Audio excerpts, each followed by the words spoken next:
Last year, I spent 6 months participating in what I was told was a psychological experiment. I found an ad in my local paper looking for imaginative people wanting to make good money. Since it was the only ad that week that I was remotely qualified for, I gave them a call and we arranged an interview. They told me that all I would have to do is stay in a room, alone, with sensors attached to my head to read my brain activity. While I was there, I would visualize a double of myself. They called it my Tulpa. It seemed easy enough, and I agreed to do it as soon as they told me how much I would be paid. The next day, I began. They brought me to a simple room and gave me a bed, and attached sensors to my head and hooked them into a little black box on the table beside me.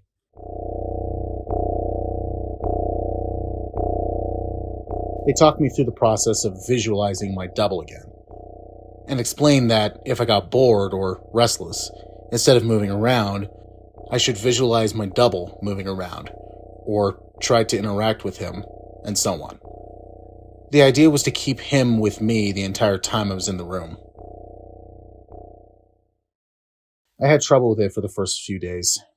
It was more controlled than any sort of daydreaming I'd done before. I'd imagine my double for a few minutes, then grow distracted. But by the fourth day, I could manage to keep him present for the entire 6 hours. They told me I was doing very well. The second week, they gave me a different room with wall-mounted speakers. They told me they wanted to see if I could still keep the Tulpa with me in spite of distracting stimuli. The music was discordant, ugly, and unsettling.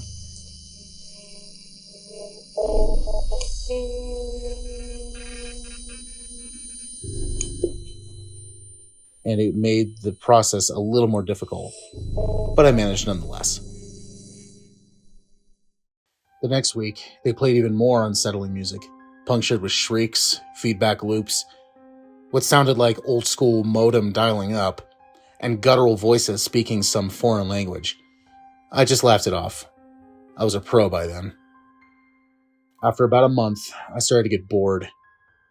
To liven things up, I began interacting with my doppelganger. We'd have conversations or play rock, paper, scissors, or I imagined him juggling, or breakdancing, or whatever caught my fancy. I asked the researchers if my foolishness would adversely affect their study, but they encouraged me. So we played and communicated, and that was fun for a while. And then it got a little strange. I was telling him about my first date one day, and he corrected me. I said my date was wearing a yellow top, and he told me it was a green one.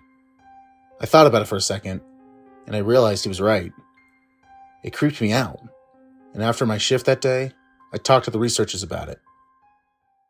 You're using the thought form to access your subconsciousness, they explained. You know on some level that you were wrong, and you subconsciously corrected yourself.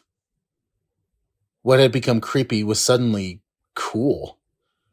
I was talking to my subconsciousness. It took some practice, but I found that I could question my Tulpa and access all sorts of memories. I could make it quote whole pages of a book I'd read once, years before, or things I was taught and immediately forgot in high school. It was awesome. That was around the time I started calling up my double outside of the research center. Not often at first, but I was so used to imagining him by now that it almost seemed odd not to see him. So whenever I was bored, I visualized my double. Eventually, I started doing it almost all the time. It was amusing to take him along like an invisible friend. I imagined him when I was hanging out with friends or visiting my mom. I even brought him along on a date once. I didn't need to speak aloud to him, so we were able to carry out conversations and no one was the wiser. I know that sounds strange, but it was fun. Not only was he a walking repository of everything I knew and had forgotten, he also seemed more in touch with me than I did at times. He had an uncanny grasp of the minutiae of body language that I didn't even realize I was picking up on. For example, I thought the date I brought him along was going badly. but he pointed out how she was laughing a little too hard at my jokes and leaning towards me as I spoke, and a bunch of other subtle clues I wasn't consciously picking up on. I listened, and let's just say that date went very well. By the time I'd been at the research center for 4 months, he was with me constantly. The researchers approached me one day after my shift and asked me if I'd stopped visualizing him. I denied it, and they seemed pleased. I silently asked my double if he knew what prompted that, but he just shrugged it off. So did I. I withdrew a little from the world at that point. I was having trouble relating to people. It seemed to me that they were so confused and unsure of themselves, while I had a manifestation of myself to confer with. It made socially awkward. Nobody else seemed aware of the reasons behind their actions, why some things made them mad and others made them laugh. They didn't know what moved them, but I did, or at least I could ask myself and get an answer. A friend confronted me one evening. He pounded at the door until I answered it, and came in fuming and swearing up a storm. "You haven't answered your phone when I called you in fucking weeks, you dick," he yelled. "What's your fucking problem?" I was about to apologize to him, and probably would have offered to hit the bars with him that night, but my Tulpa grew suddenly furious. "Hit him," it said. And before I knew what I was doing, I had. I heard his nose break. He fell to the floor and I came up swinging, and we beat each other up and down my apartment. I was more furious than I had ever been, and I was not merciful. I knocked him to the ground and gave him 2 savage kicks to the ribs. And that was when he fled, hitched over and sobbing. The police were by a few minutes later, but I told them that he had been the instigator, and since he wasn't around to refute me, they let me off with a warning. My Tulpa was grinning the entire time. We spent the night crowing about my victory and sneering over how badly I had beaten my friend. It wasn't until the next morning, when I was checking out my black eye and cut lip in the mirror, that I remembered what had set me off. My double was the one who'd grown furious, not me. I'd been feeling guilty and a little ashamed, but he goaded me into a vicious fight with a concerned friend. He was present, of course, and knew my thoughts. "You don't need him anymore. You don't need anyone else," he told me, and I felt my skin crawl. I explained all this to the researchers who employed me, but they just laughed it off. "You can't be scared of something that you're imagining," one told me. My double stood beside him and nodded his head, then smirked at me. I tried to take their words to heart, but over the next few days, I found myself growing more and more anxious around my Tulpa. And it seemed like he was changing. He looked taller, more menacing. His eyes twinkled with mischief, and I saw malice in his constant smile. No job was worth losing my mind over, I decided. If he was out of control, I put him down. I was so used to him at this point that visualizing him was an automatic process. So I started trying my damnedest to not do it. It took a few days, but it started to work somewhat. I could get rid of him for hours at a time, but every time he came back, he seemed worse. His skin seemed ashen, his teeth more pointed. He hissed and gabbered, and threatened and swore. The discordant music I'd been listening to for months seemed to accompany him everywhere. Even when I was home, I relaxed and slipped out, no longer concentrating on not seeing him, and there he be, and that howling noise with him. I woke up from his stupor back in the room, strapped into the bed, music blaring, with my doppelganger singing over me, cackling. He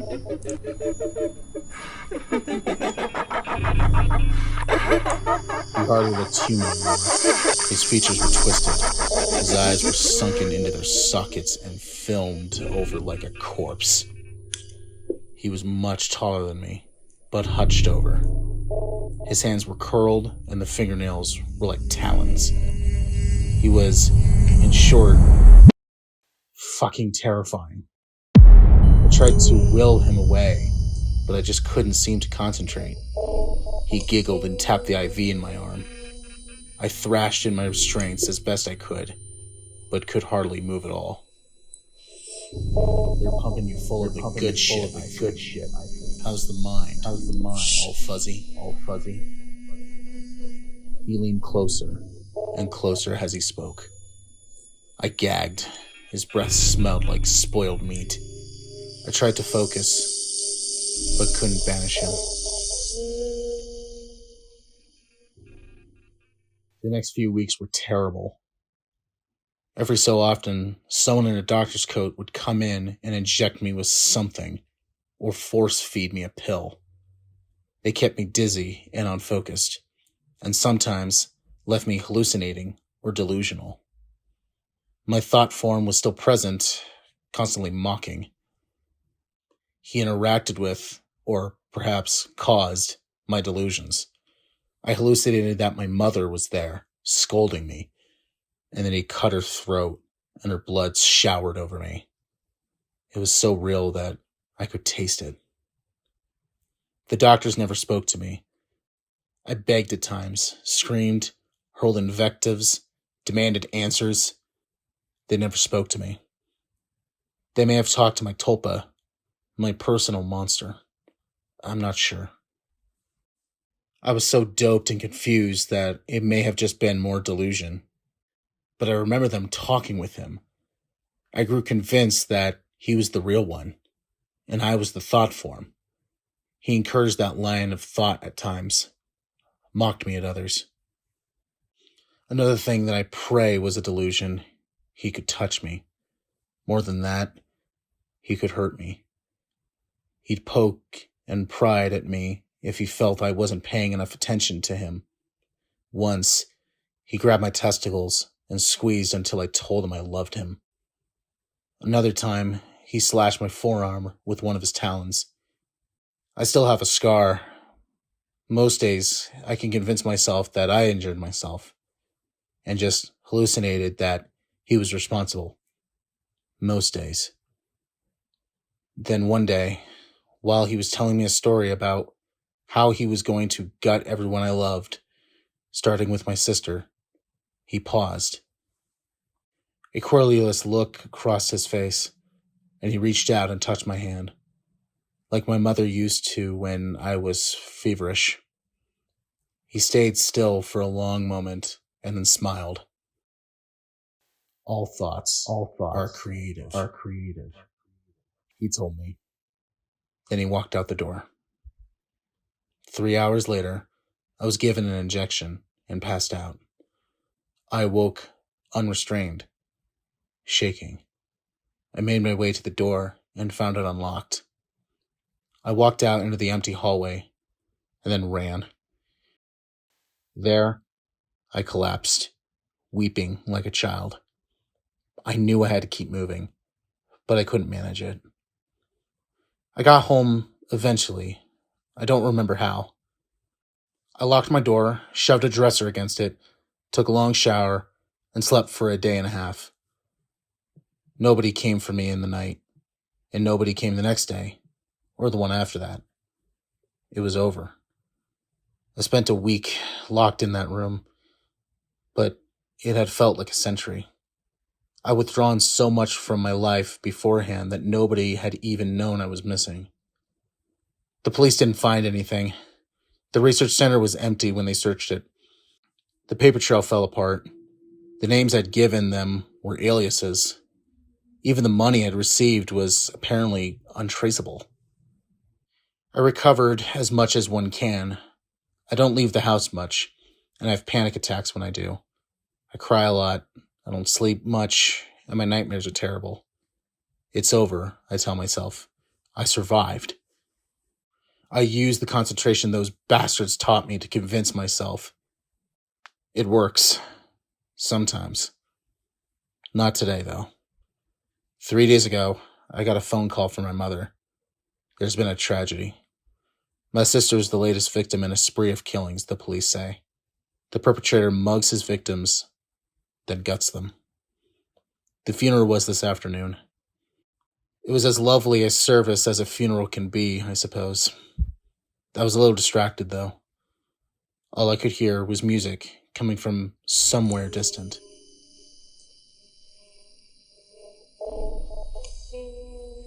Discordant, unsettling stuff that sounds like feedback, and shrieking, and a modem dialing up. I hear it still, a little louder now.